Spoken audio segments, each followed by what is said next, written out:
Welcome! My name is Arum Kania. My name is Hani Fitriani.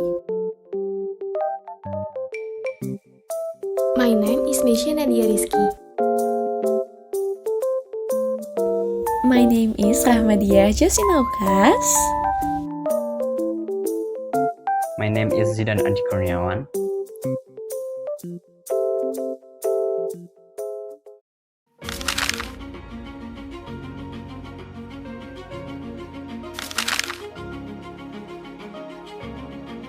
Politics is who gets what, when, how.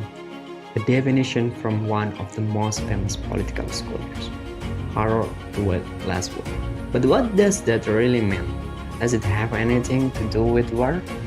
Harold Laswell, in his book Power and Society, Political Science Study the Formation and Distribution of Power. So, our main focus is now on what power is. Before getting into the main topic of our discussion on peacemaking during war, namely the Good Friday Agreement, GFA, then we must first know what power is. War is a conflict between two parties with two different interests, and their goal is power. At the same time, their goal is power. Humanity has gone through countless wars, and even if we discuss realism is about power. Thucydides' representation of power politics as a law of human behavior. Power is not just about who is the strongest. Some scholars have different definitions of power. Max Weber, in his book Witchcraft and Gesellschaft 1922, power is the ability to, within a social relationship, carry out one's own will despite resistance and whatever the basis of this ability. Scholars who are similar to this thought are Harold Laswell and Abraham Kaplan, whose definition has become a classical formulation. Power is a relationship in which one person or group of people is able to determine the action of another in the direction of former's own aim. A similar definition is also formulated by a contemporary expert, Barbara Godwin, 2003. Power is the ability to cause someone to act in a way that the person will not otherwise choose. And in international relations, we recognize soft power and hard power. And in war, hard power is more dominant use. The Troubles were a conflict between trade unionists and nationalists in Northern Ireland. The war that took place for approximately 13 years was about the desire of the trade unionists who still want Northern Ireland to be part of the British colony, and the nationalists wanted Northern Ireland to stand alone as a sovereign state.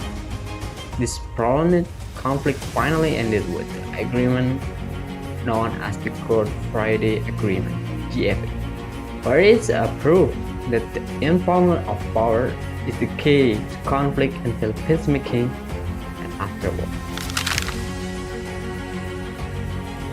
Okay, before going any further regarding the flow of Good Friday Agreement or GFA, I will explain what the GFA itself is.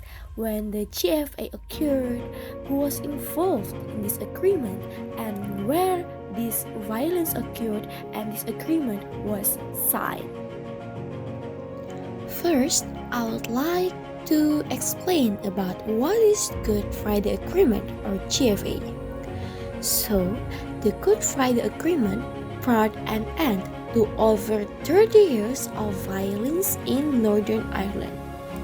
Formally, the agreement consisted of two interconnected treaties, one between the governments of Britain and Ireland, and other between the Northern and Irish parties. In addition to recognizing Northern Ireland's constitutional status as a member of the United Kingdom, it upheld the consent principle, which states that a united Ireland may exist if the majority of voters in both of the island's jurisdictions supported it.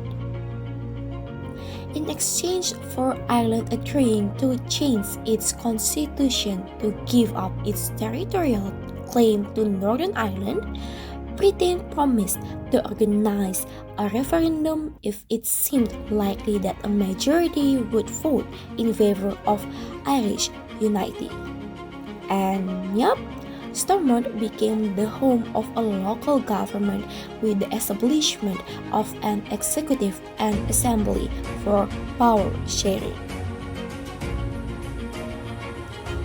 As you can see in this slide, now I'm gonna explain about when did it happen, especially when the violence happened and when the GFA was signed.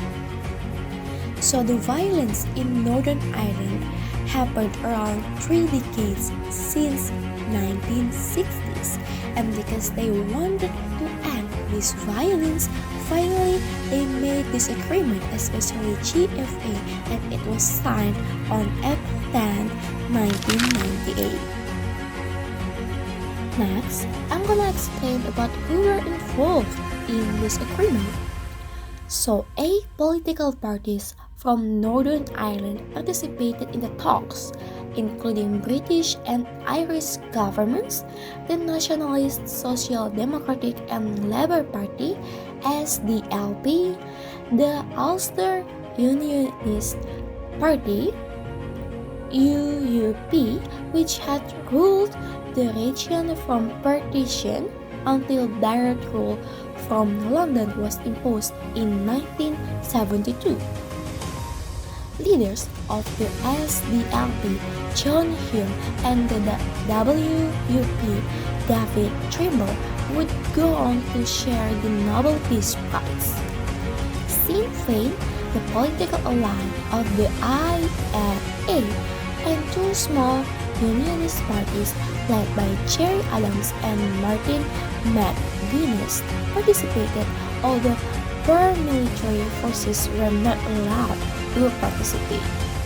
The only mainstream political party that refrained from participating was the Democratic Unionist Party, DUP, led by political veteran Dr. Ian Paisley. Based on previous explanation, it can be seen that the violence happened in Northern Ireland and the agreement was signed in Belfast, North Ireland. Guys, its explanation into 3 parts. Event number 1 is known as the Troubles. This event is talk about the conflict between British Protestant and Irish Catholics, but often have conflict caused by different opinion and desire which caused chaos and violence. This incident was resolved by holding a Sunnydale meeting, but Sunnydale was still disbanded. IRA ceasefire was a failure and the violence continued.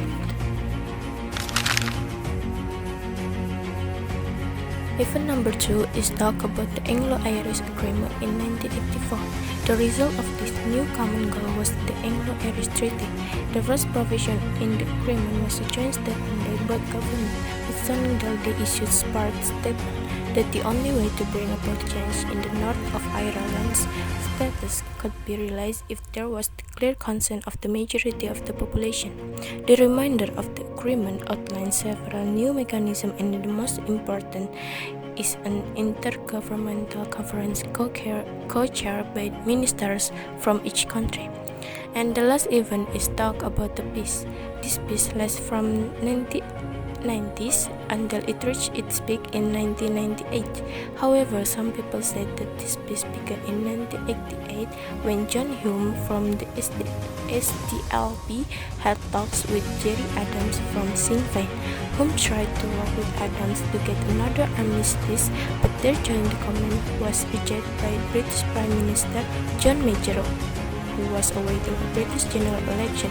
Negotiations on a new peace process have restarted but continue to be marked by increasing violence at various points. On Friday, 10 April 1998, the Good Friday Agreement was signed by the British and Irish government together with the majority of political parties in Northern Ireland.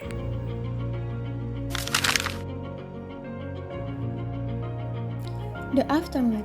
After the signing of the Good Friday Agreement, the situation and condition in Ireland became better and only a few small groups were still involved in attacks. But even though the agreement was signed, it did not mean that all the problems were over because after that there were still some conflicts that occurred, including accusation of spying and some political parties saying they couldn't work together, and there were still those who opposed the peace. Although London devolved local powers at the end of 1999, political turmoil in Northern Ireland prompted it to reimpose direct rule in 2000 and again in 2002. London only restored devolved government in 2007 with the break-off of the Asti and Rose Agreement, signed by the British and Irish government and the main Northern Irish parties. At the time, the DUP was the largest regional party and Sinn Féin the largest party among nationalists and Republicans. More history was made in 2010 with the Hillsborough Agreement, in which Sinn Féin and the DUP finally agreed on the terms of devolving policing and judicial function, as well as a roadmap for managing sectarian parades. By the mid in 2010, the political institution envisioned in the Good Friday Agreement were generally function well, as parties with very different views worked together in government. The relative political stability in Belfast began to unravel in 2017 when an energy scandal triggered the resignation of Sinn Féin's Martin McGuinness as Deputy First Minister. This led to the collapse of the executive and led to new election for the council in March 2007. The DUP and Sinn Féin were unable to resolve the differences for almost 2 years. Northern Ireland was left with local government until January 2020. When the two parties struck a deal to welcome Stormont as a major compromise, the deal included an agreement to promote the local language of Irish and Ulster Scots. However, the cooperation was short-lived.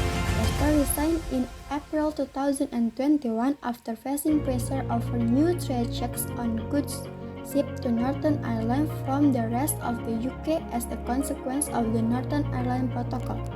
The subsequent exit of the UK from the European Union created chaos for Northern Ireland, which was part of the European Union. Then, in March 2023, the DUP opposed Prime Minister Rishi Sunak's post-Brexit deal with the European Union on the Northern Ireland Protocol, known as the Windows Framework.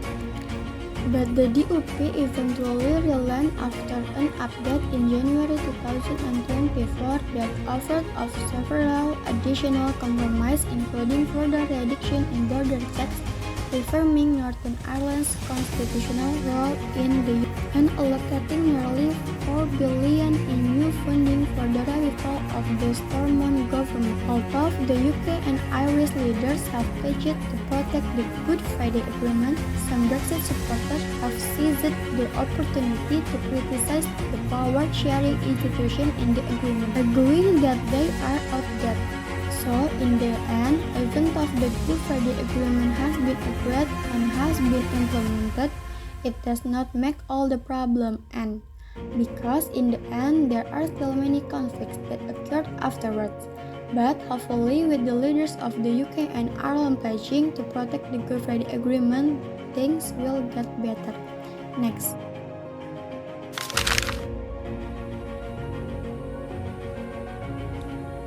And the last conclusion, on 10 April 1998, after months of difficult negotiation, negotiators in Northern Ireland reached a historic peace deal to end more than 3 decades of violence and conflict between Protestant and Catholic in the region.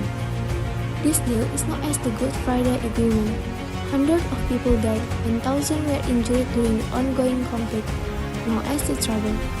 This agreement is more comprehensive than the previous 3 agreements. Is acceptable to all parties because it meets their respective needs and interests, including self-determination and recognition of identity and birth. This agreement was achieved thanks to the effort of negotiators from across the political spectrum. including opposing parties in the conflict.